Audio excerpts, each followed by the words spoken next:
Ya, bertepatan dengan Hari Film Nasional yang ke-74 dari Parvi 56 kita membuat perayaan untuk memberikan apresiasi kepada insan film di Indonesia yang diinisiasi oleh Parvi, Persatuan Artis Film Indonesia. Gitu. Tujuannya hanya Ya, ya, memperingatinya itu dengan cara seperti ini gitu. Kita berdiskusi mengenai industri film itu sendiri dari sisi aktor, dari sisi penulis, dari sisi produser, dari sisi pemerintah.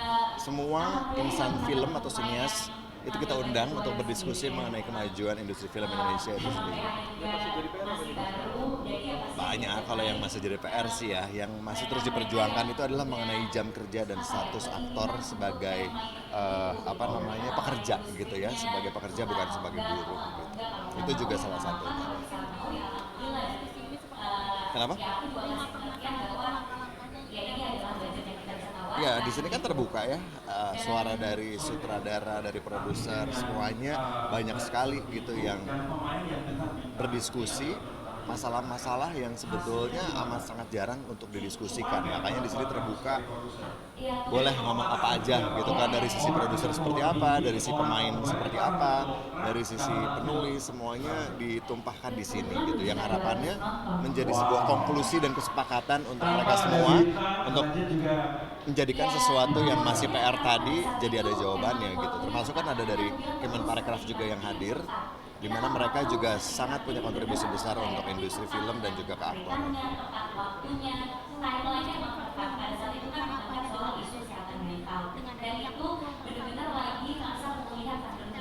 Ya, harapannya pasti segala sesuatu yang masih PR tadi yang dibahas itu bisa jadi terdengar dengan institusi atau mungkin hal lainnya yang memang harus masih diberesin agar mereka juga cukup sedikit punya ide untuk memecahkan masalah tersebut. Thank you. Ya ini surprise saya ya. Parvi menggagas hari film nasional. Sebetulnya kegiatannya harus dilakukan dalam tingkat nasional ya. Tapi bukan berarti ini tidak punya arti, sangat punya arti. Sejak tadi saya berpikir luar biasa ya, di tengah keterpurukan dunia film kita dengan organisasi Parvinya, tapi masih ada yang care terhadap film nasional. Mudah-mudahan ini menjadi satu pemikiran nanti ya, di parlemen akan saya pikirkan bagaimana untuk merevitalisasi undang-undang perfilman itu sendiri. Nanti masih jadi PR besar ya? Ya, Masih jadi PR besar. iya artinya memang undang-undang film itu kan tahun 2009 sudah berkembang jauh kan. Dulu masih pakai seluloid, sekarang udah pakai DCP. Itu saja sudah bagian harus kita pikirkan. Belum tentang misalnya tadi masalah jam kerja, kemudian masalah kesehatan orang yang terlibat. Itu harus, cuman kadang-kadang terbenturnya dengan pekerja film tuh nggak mau masuk kategori buruh, dia nggak mau masuk di ketenaga kerjaan karena ini profesi gitu loh. Nah ini masih mencari rumusan seperti apa, tapi film itu adalah lapangan pekerjaan juga yang membutuhkan skill gitu kan. Nah jadi ya mudah-mudahan ini menjadi awal walaupun sulit untuk diselesaikan dalam waktu satu hari ya. Untuk Mas Rano sendiri yang sudah berkarir dari 70-an sampai sekarang, seperti apa sih mungkin melihatnya? Oh, dunia film makin maju kok, makin maju, makin berkembang. Nah, kalau kita ukur jumlah penonton semakin meningkatnya luar biasa. Seneng banget bisa bikin acara ini karena aku kan posisinya pengurus ya, wakil ketua Parvi 56, jadi kita bener-bener hektik banget nyiapin acara ini dalam waktu yang singkat. Alhamdulillah aktor senior banyak yang hadir. Tadi juga dibuka oleh Pak Menteri, Pak Sandiaga Uno dari Kemenparekraf. Acara ini benar-benar mendapatkan dukungan dari banyak pihak juga. Jadi senang lah di Hari Film Nasional bisa berdiskusi tadi di depan barengan perwakilan dari pemerintah, penulis, sutradara, dan aktor. Jadi diskusinya di Hari Film Nasional lumayan seru, panas, dan luar biasa menarik. Sebagai sudah ada di Banten sendiri nggak sih melihat ini banyak banget nih mungkin sinias yang benar-benar apa gitu. kalau dijadiin beban nanti malah nggak maksimal kerjanya. Kalau aku melihat apa yang bisa aku perbaiki, apa yang bisa aku lakukan, ya lakuin aja gitu. Karena aku berada di dalam gitu ya sebagai pengurus, pasti kan aku juga punya keleluasaan gitu untuk membuat program, mengusulkan regulasi ke pemerintah, meeting sama pemerintah gitu. Menurut aku it's a good way untuk bisa ngebantu sineas yang lain juga gitu. Tadi juga soal menjadi produser yang menjadi salah satu alasan kamu yang Ya aku bekerja di belakang layar tujuannya untuk berkarya sebaik-baiknya sama juga menciptakan ekosistem yang sehat kan. Selama ini kan aku di depan layar ya punyalah curahan-curahan hati yang nggak enak pas aku syuting, misalnya kayak soal jam kerja, terus juga nggak dilihat talentanya tapi mungkin dipilih karena satu dan lain hal. Nah makanya karena aku di belakang layar, aku jadi produser, aku bisa membuka kerjaan buat aktor-aktor lain juga dan bisa menetapkan jam kerja yang sehat juga gitu. jam kerja paling lama mungkin pengalaman dari kamu yang Ya Allah, kayak nggak tahu aja hidup kita dulu, zaman dahulu kala. 24 jam kan saksinya di teman-teman wartawan yang udah ngikutin aku dari awal berkarir. Untuk libur lebaran aja kita nginep di lokasi hutan tuh Buperta untuk 3 hari. Saya sakit tipes pun nggak peduli, tetap syuting. Pernah mungkin masih ada kali arsipnya liputan aku pakai oksigen di dalam mobil. Nah coba bayangin, aku nggak mau aktor-aktor yang syuting sama aku di PH aku mengalami hal yang sama. Itu udah cukup aku aja, jangan sampai aktor-aktor yang generasi seterusnya mengalami itu gitu. kan soal peran berapa lama di pekerti yang menangis dari sebelah kiri. Pertanyaan terakhir, bisa nggak sih kayak ditunjukin? Ya nggak bisa dong, kan ini bukan tombol ya. Nangis harus ada. Apa mungkin nggak? Ya itu kan nangis harus ada rasanya, harus itu kan juga pendalaman karakter lama, 3 bulan kita pendalaman karakter. Ya pas disuruh acting kayak gitu ya itu udah melewati reading dan latihan yang memang lama gitu, 3 bulan. Ini nih yang aku suka diundang gitu ya ke acara manapun, coba dong nangis gitu. Ya aktor itu bukan cuma nangis keluar air mata, kalau nangis keluar air mata semua orang juga bisa, tapi kan gimana biar ada rasanya, emosinya nyampe gitu. Nggak pernah mudik aku lebaran di sini, keluarga semuanya udah di sini. Kalau masak itu pasti, karena itu udah tugas tahunan deh, itu udah diberikan mandatnya di dapur itu ke aku, jadi udah nggak mungkin bisa mengelak atau minta libur sama mama ya, karena mama juga udah nelfon gitu, masak kan kamu? Iya tenang, saya masak. Tapi aku masih balik ke ini berapa lama sih untuk saya makan?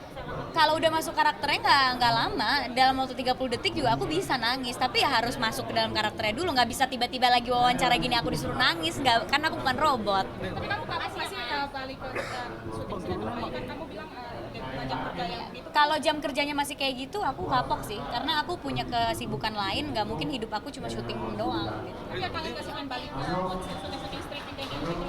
Belum, masih fokusnya di film. Kasih ya. Ini mau bukber makanya guys, sudah macet. Makanya maaf ya.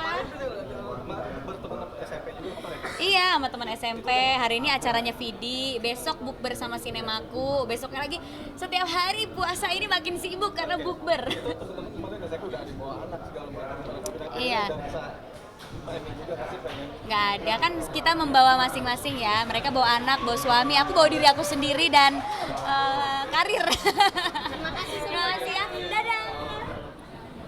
Enggak, pokoknya gini, hidup di dunia film itu yang saya sadari, saya rasakan sekarang adalah memang kita akan terus-menerus belajar dan dihadapi hal-hal baru. Jadi tidak ada itu yang namanya posisi puncak itu di dalam film itu tidak ada, gitu kan.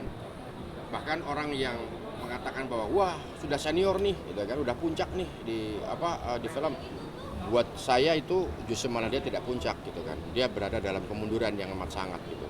Saya merasakan itu karena ketika kita di-expose karena filmnya mungkin box office, mungkin atau menang penghargaan tertentu gitu kan, kita mungkin merasa bahwa kita tuh hebat, kita tuh puncak. Tapi ternyata setelah itu isinya malah justru cobaan-cobaan, kesulitan-kesulitan yang dihadapinya itu justru karena memang diri kita sendiri, karena ulah kita sendiri gitu kan.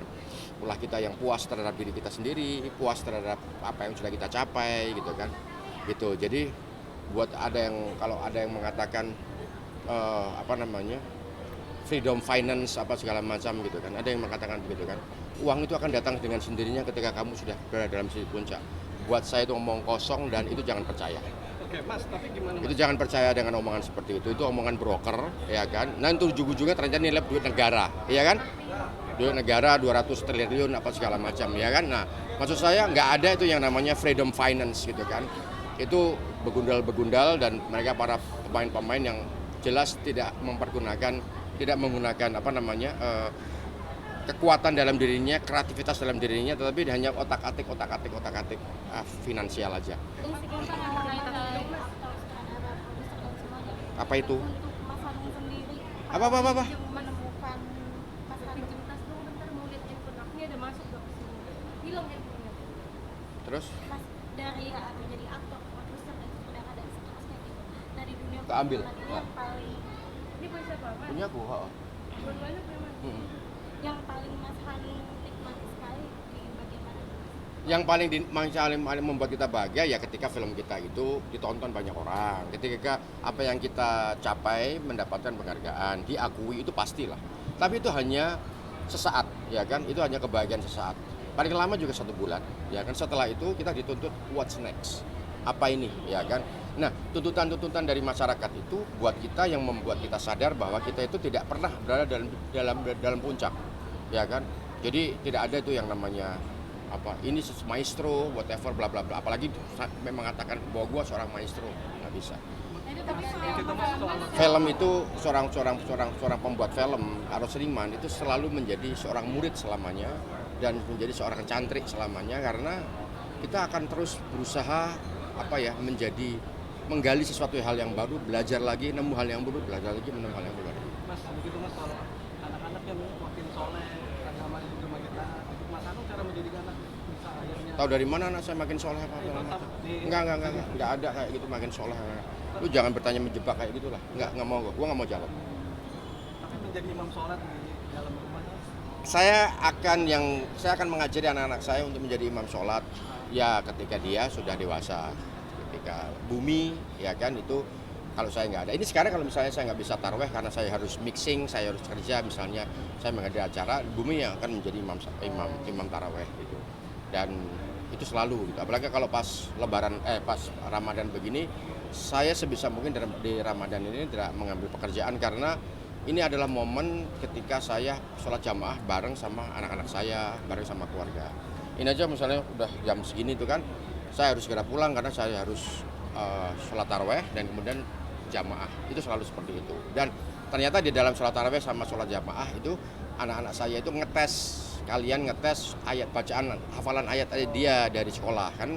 Di sekolah Al-Jabar yang dia sekolah itu ternyata dia diajari untuk menghafal juz 30 kan, ya kan, juz 30. Jadi dan saya memang pada saat mengimami mencoba untuk menggunakan surat-suratnya juz 30, karena ketika saya salah atau lupa dibenerin tiba-tiba sama anak saya sendiri. Jadi itu ajang untuk kita berdemokrasi di dalam dalam ruang ibadah Ramadan di bulan puasa. Artinya memang bumi yang jadi mewakili ketika Mas Hanung di luar. Bumi yang kan dia laki-laki pertama paling tua gitu kan. Kalau adik-adiknya yang cowok-cowok ya sebenarnya kalau Kama itu dia sholat pengennya di depan imam gitu. Jadi dia merasa bahwa dirinya imam. Nah, itu buat saya sih nggak ada masalah selama dia mau menjalankan sholat aja gitu kan. Dan juga saya kalau sholat itu selalu agak sedikit meminta ya, ayo kita sholat ya. Tapi saya tidak pernah menggunakan hukuman gitu loh. Ayo sholat, kamu umurnya udah 7 tahun, nanti kalau udah 7 tahun bapak bisa mukul kamu loh gitu kan. Enggak ada itu hadis kayak gitu, ayat kayak gitu tuh, itu buat saya akal-akalan. Itu adalah sebuah buat saya itu adalah sebuah tindakan bahwa Islam itu mengajarkan kedisiplinan ya, tetapi bahwa kemudian Islam mengajarkan mukul apa segala macam, saya tidak yakin. Bahwa kita harus tegas sebagai orang tua, betul kita harus tegas sebagai orang tua, karena sholat itu hukumnya harus wajib, ya betul. Tetapi saya lebih memilih untuk tidak memukul, ya kan, tapi saya lebih memilih untuk bagaimana ketika kita mengajak sholat, kita itu happy gitu, anak itu happy gitu kan. Itu aja sih. Tuhan itu tuh jahat banget gitu loh. Tuhan itu galak, sukanya marah-marah. Itu saya gitu loh. Waktu saya kecil. Kamu kalau nggak sholat nanti Tuhan marah. Kamu kalau nggak kalau nggak puasa nanti Tuhan marah. Tuhan akan menghukum kamu. Yang ditonjolkan itu apa? Itu kebengisan gitu loh. Neraka itu isinya itu isinya gitu loh. Maka dari itu nggak heran orang-orang di generasi saya itu kan kalau ngajarin atau kalau ada yang tidak puasa dikit langsung pengennya dipukul, pengennya ngeteriakin lu kafir lu gitu kan. Karena apa? Karena itu adalah produk dari pengajaran yang salah, ya kan. Nah, saya menemukan guru dan metode yang diciptakan oleh guru tersebut, ya kan. Itu namanya Kak Ukoy dan alhamdulillah sekarang dia punya yayasan untuk mensuplai guru-guru agama. Itu kami bentuk bareng-bareng, saya bareng sama Saskia sih terutama yang sangat concern sekali dengan itu membentuk itu dan kemudian bagaimana mengajarkan anak agama dengan cara yang menyenangkan.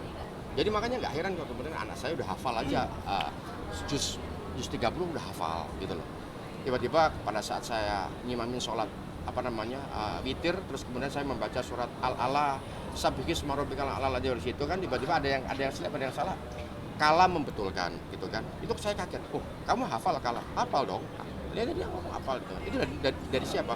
Dari metode pengajaran dari guru. Jadi please pilih guru yang sebetulnya yang demokratis, ya kan. Pilih guru yang betul-betul memahami tentang kondisi anak. Jangan sampai agama itu jadi satu hal yang menakutkan gitu loh. Karena agama itu menyenangkan, sangat menyenangkan sekali.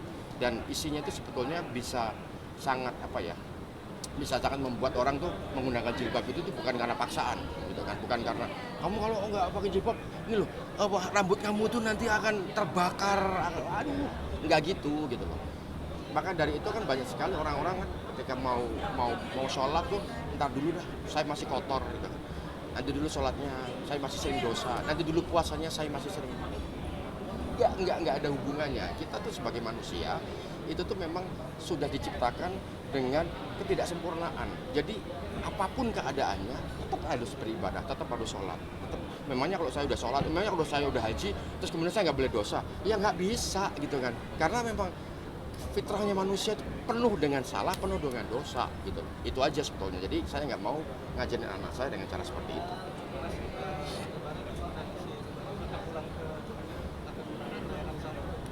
Saya akan pulang ke Jogja tanggal 6 mungkin, belum tahu. Soalnya kan Jogja apalagi ini ada berita Jogja akan ada sekitar 11,7 juta pengunjung. Ya Allah, sama aja dong, ya macet-macet juga. Gue pengen berada di sesuatu yang tenang tapi malah. Jadi pengennya belum tahu sih saya. Tapi yang jelas saya pengen ada di rumah bareng sama keluarga karena setelah Lebaran nanti akan banyak pekerjaan. Terutama yang besar adalah pembuatan film bekerja sama dengan Korea itu tadi. Mas tradisi Lebaran sendiri yang biasa khas artinya dilakukan sama keluarga Mas Anu sendiri. Kalau saya sebetulnya karena memang terbiasa dengan ketupat, opor dan sambal goreng ati, ya saya udah bilang sama Saskia, itu kayaknya wajib deh gitu. Sebetulnya padahal itu nggak ada di dalam agama, dalam syariat, tapi kita mau wajib-wajibkan. Ya udah nggak mau. Iya kan?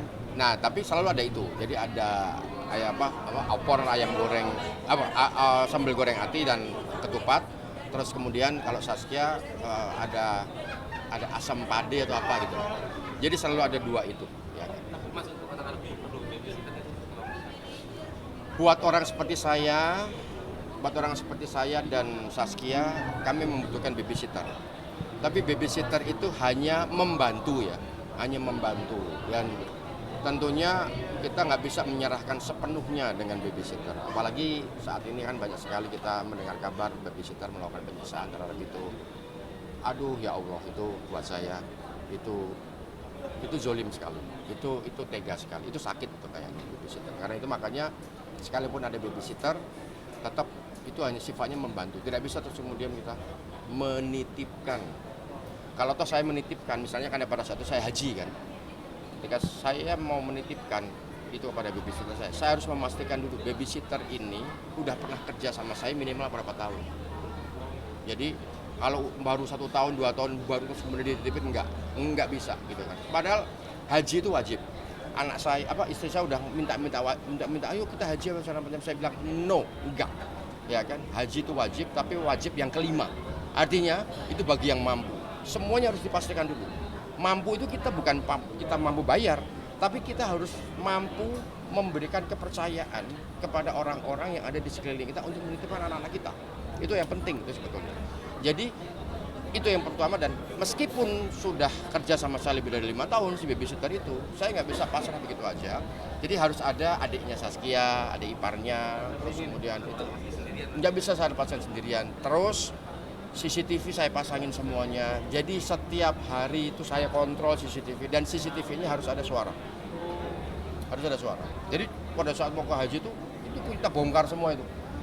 Rumah itu CCTV-nya kita ganti yang bisa bersuara, yang bisa dia menyapa anak itu, karena pengawasan harus tetap 24 jam, nggak bisa enggak gitu loh. Terus gadget ya kan, anak-anak yang gede itu gadgetnya itu semuanya Instagramnya dia, WA-nya dia harus terhubung ke bapak sama ibunya gitu. Jadi suka aja itu memantau. Jawabanku masih sama dari tahun-tahun sebelumnya, nggak ada yang berbeda. Memaknai dengan sukacita, dengan kebahagiaan, masih diberikan kesehatan itu paling penting, diberikan rezeki, diberikan banyak sekali kemewahan dalam tidak hanya barang atau material, tapi kemewahan terhadap kebebasan, kesehatan, insya Allah kebahagiaan juga lahir dan batin. Oke, terima kasih ya. Bosan pertanyaannya. Thank you. Kemudian